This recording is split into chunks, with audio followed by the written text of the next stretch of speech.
started, and it sort of, I suppose, it's affected me all this time.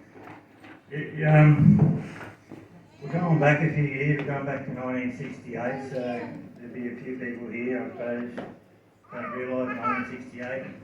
If you can imagine, not in black and white, we do have colour TV, we do have colour vision, I guess. But I was, at this stage, back in 1968, we were living in Melbourne, and I was about probably 4.5 at the time. I was playing in the backyard with my brother, and I've got a twin brother, and we're playing in the backyard, and we're running around in the backyard, and I recall just running around, chasing my brother, and we ran behind the shed, which is near the fence line. I couldn't find where he went, so I decided he must have climbed onto the roof. So we got the shed that's right beside the fence, so I could climb on the fence and onto the roof. And I suppose that the shed's probably 8 foot high or something like that, I would imagine, from what I can remember. I recall climbing onto the fence and having a look around, trying to think where my twin brother had got to. And I could quite clearly see over my neighbour's fence, and I'm looking over there. I can't see where he's got to. I'm looking around everywhere, and I'm sort of walking around on this shed roof, and I'm thinking, well, he's jumped off, he's done something. As I said, I'm only 4.5, so I really don't know the consequences of jumping off a roof. And at the time, we were playing superheroes, so I just assumed, well, playing superheroes, we jump off. Thinking we're Superman or whatever we were. So I decided, well, I'll take a running jump. I'm not just going to jump and land on your feet like you may, if you normally probably would, but not me. I decided, well, I'm Superman, so I can walk. So I take a running jump, stretch out my arms and jump out, and that's where it ends, because I can't remember much after that. So this story goes back and forward a little bit, because I've got to tell you the way I can remember it is the best way I can probably talk to you about it, I guess. So we're going to skip ahead a few years. I was about 8 at this time, and I clearly remember what I was just speaking about, exactly what happened to me. It just came to me. I remember exactly what I was doing, where I was, what I was thinking, what I was doing, and this is all blanked out until I'm about 8 or so. I have a scar. Sorry. I have a scar on my stomach, which I used to get teased about a bit at school. It's in the shape of like a J, and I know when people used to say that at school, they always said to me, "Oh, you're surely not Jeffrey, that's my brother."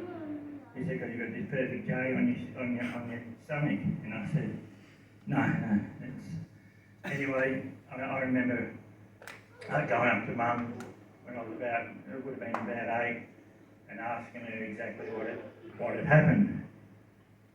And I knew, obviously, I've got a scar on my stomach. I putting 2 and 2 together, trying to work out what had happened.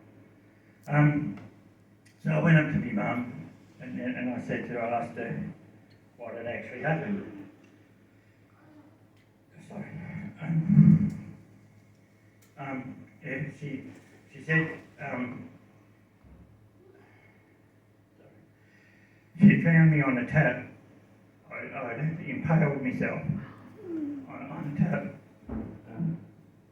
And in her words, she said to me that she found me on the tap, just staying there. I wasn't crying or doing anything. She didn't know what was going on, because I wasn't moving, talking, crying or doing anything. And I remember quite blankly what she told me about it.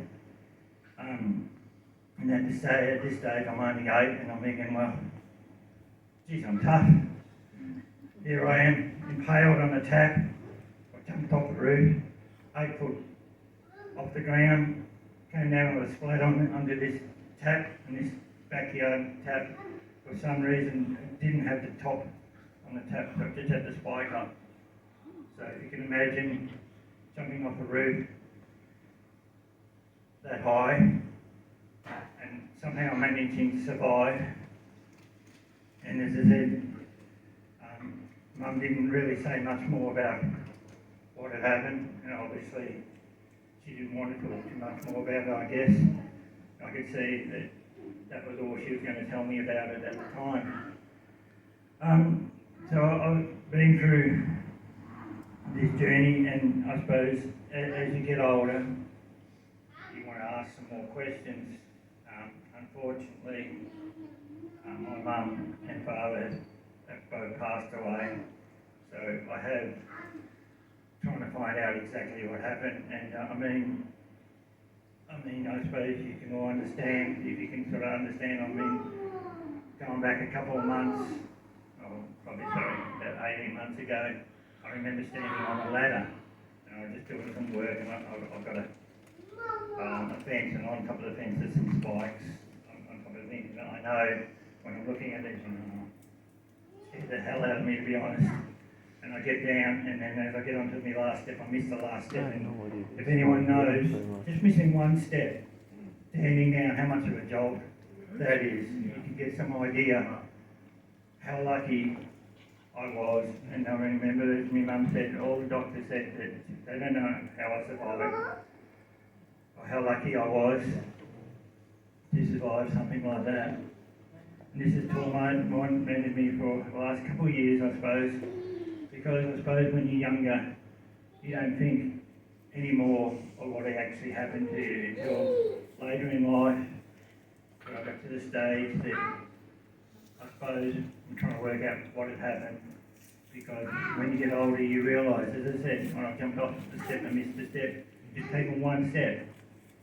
So how do I go from jumping off a roof, 8 foot, and I jumped off, I took a running jump. It's not, I can't understand how I can land on a tap, being impaled on the tap and not go straight through or kill me straight up. And as I said, my mum found me there. And so I'm trying to find out more about this story now, because I don't understand what had happened. I remember there's some visions I've had over the time. I don't know how I'm going to go. We're talking about the vision because it's... But I have a vision. It's hard to talk about, but I'm doing my best. I can recall something. I've been in the dark, and it's like I'm on the tap.